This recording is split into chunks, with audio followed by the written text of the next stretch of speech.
एक स्पेस जहाँ पर रौनक बढ़ने के संकेत है वो है होटल। आज ही हमने देखा, इनफैक्ट आज ही नहीं, ओवर द वीकेंड दो नंबर्स निकल कर आए जो काफ़ी अच्छे रहे हैं। होटल कंपनियों के लिए आगे किस तरह के पॉजिटिव ट्रिगर बन रहे हैं? जून की तिमाही कैसी रही है? किस प्रकार का प्रदर्शन देखने को मिला है? ये अंश से जान लेते हैं। अंश, क्या लग रहा है, होटल स्पेस में कुछ धमाका हो रहा है? धमाका तो चल रहा है और शुरुआत यहाँ पे नतीजों से हुई है क्योंकि हम देख रहे हैं कि जो होटल कंपनीज है उन्होंने काफ़ी अच्छे गाइडेंस दिए हैं और नतीजे भी काफ़ी अच्छे आते हुए नजर आ रहे हैं। मोर इम्पोर्टेंटली जून में खराब वेदर और एविएशन डिसरप्शन के बावजूद हम देख रहे हैं कि जो प्राइजेस है उसमें एक स्टेबिलिटी नजर आ रही है। इंपॉर्टेंट सिटीज़ की बात करें तो स्ट्रॉन्ग प्राइसिंग और मई की डिमांड से काफ़ी अच्छा सपोर्ट मिलता हुआ नजर आया है। वहीं अगर हम इंडस्ट्री वाइड एडीआर की बात करें यानी एवरेज डेली रेट, तो उसमें भी सालाना बेसिस पे काफ़ी अच्छा इंप्रूवमेंट बनता हुआ नजर आया है। आगे के कुछ पॉजिटिव ट्रिगर्स है वो भी मैं बता देता हूँ। यहाँ हम देख रहे हैं कि फेस्टिव सीजन और लॉन्ग वीकेंड से जो है एडीआर को अच्छा सपोर्ट मिलता हुआ नजर आ सकता है, जिसके चलते ओवरऑल इंडस्ट्री में काफ़ी अच्छी पॉजिटिविटी बनती हुई नजर आ सकती है। तो डिमांड सप्लाई मिसमैच भी है, सप्लाई मिनिमम है और डिमांड जो है वो कंटिन्यूसली बढ़ रहा है, जिसकी वजह से भी यहाँ पे काफ़ी अच्छा एक बुलिश प्रेशर बनता हुआ नजर आ सकता है। एफटीए यानी फॉरेन टूरिस्ट अराइवल में भी काफ़ी अच्छी ग्रोथ हो रही है, जिसके वजह से यहाँ पे जो ट्रैवलिंग है उसमें काफ़ी अच्छी बढ़ोतरी होती हुई नजर आ रही है। एमआईसीई यानी मीटिंग इंसेंटिव कन्वेंशन और एग्जीबिशन में देखें तो इस सेगमेंट में भी काफ़ी अच्छा ग्रोथ आ रहा है, तो यहाँ से भी जो है काफ़ी अच्छा सपोर्ट मिलता हुआ नजर आ रहा है। अब जुलाई महीने की ही बात करें तो काफ़ी सारे नए होटल एडिशन हुए हैं। जैसे इंडियन होटल की बात करें तो इन्होंने 6 नए होटल्स को ऐड किए हैं। लेमन ट्री की बात करें तो 8 न्यू ऐड हुए हैं और रॉयल ऑर्किड की बात करें तो इन्होंने 2 नए होटल्स को ऐड किए हुए हैं। रेवेन्यू की बात करें तो रेवेन्यू ओवरऑल देखें तो इंडियन होटल के लगभग 32% बढ़ते हुए दिखे हैं, वही लेमन ट्री के 18%, तो एपीजे सुरेंद्र के 14% बढ़ता हुआ नजर आया है।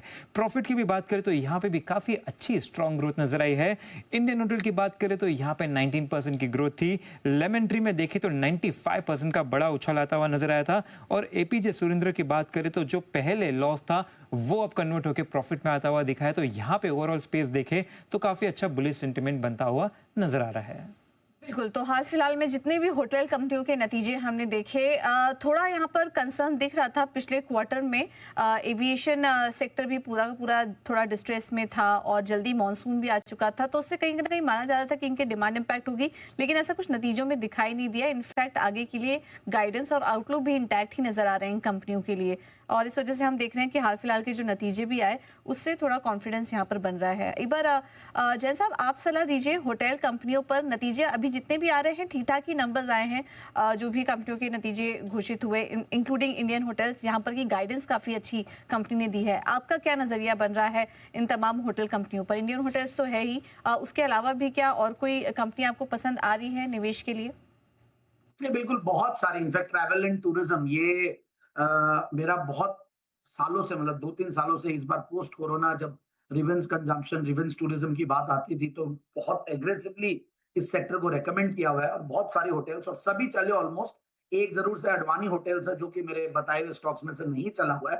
बाकी इंडियन होटल्स की बात करें, एपीजे की बात करें, लेमन ट्री की बात करें, बनारस होटल्स, आईटीसी होटल्स, ये सारे एक के बाद एक हमने रेकमेंड किए हैं। और बहुत सारे छोटे स्टॉक्स भी है जो कि बड़े ग्रुप के होते हैं, बट वो एक एक दो दो प्रॉपर्टीज ओन करती है। वैसी कुछ ये बड़ी आईटीसी ग्रुप की ऐसी कंपनी है, या ताज ग्रुप की, मतलब इंडियन होटल्स की ऐसी और भी कंपनी है, जैसे बनारस वैसी है वो है। तो अब जिस तरीके से अभी बात की जा रही थी नए कीज, यानी कि नए रूम्स की कैपेसिटीज बढ़ाई जा रही है, और मैं आज सुबह भी रेट गेन दिया था जो कि ट्रैवल टेक स्टॉक है, क्योंकि वही थीम ही है। और हमने इस बार बजट में भी सुना किस तरीके से ट्रैवल एंड टूरिज्म के ऊपर फोकस दिया गया है। स्पिरिचुअल टूरिज्म, रिलीजियस टूरिज्म, ये तो बढ़ ही रहा है। डोमेस्टिक टूरिज्म के वापस से लोगों का रुझान बढ़ा है। और फिर wed in India has become a very big theme in India, और सब लोग बाहर नहीं करके अब इंडिया में जब करते हैं तो उसका भी बहुत बड़ा इंपैक्ट है।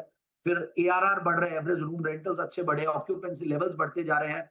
एंड आई फील कि आने वाले दिन बढ़िया ही रहेंगे। मेरी वो हो थीम जो रहती है, हॉस्पिटल्स, होटल्स और होम इंप्रूवमेंट, ये तीनों बहुत बढ़िया लगते हैं। And I think hotel stocks are there to do well. And Indian hotels ऊपर के लेवल से अभी करेक्ट विवा और एफएनओ में एकमात्र स्टॉक है जो लिस्टेड है, एफएनओ स्टॉक है ये। तो बिल्कुल यहाँ पे भी जो एफएनओ ट्रेडर्स है वो लोग देख सकते हैं, टेक्निकली भी बहुत अच्छे लेवल्स पे, रिस्क रिवॉर्ड रेशियोज भी बढ़िया है। ईआईएच लिमिटेड जो हमारे पीएमएस में है वो बहुत बढ़िया लगता है। ईआईएच एसोसिएटेड जो कि मैं रिसेंटली, इनफैक्ट 5 या 6 अगस्त को मैंने रेकमेंड किया था अपने 10 की कमाई के रूप में।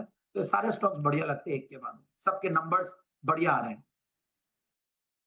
चलिए, तो होटल स्पेस इसमें हमने देखा भले ही बीच में कुछ हिकअप्स ज़रूर निकल कर आए, लेकिन उसने आप कह सकते हैं कि इनके इरादों को या इसमें आगे की स्ट्रेंथ को पस्त नहीं किया है। आगे भी बहुत बेहतरीन स्ट्रेंथ के संकेत दिखाई दे रहे हैं। आइए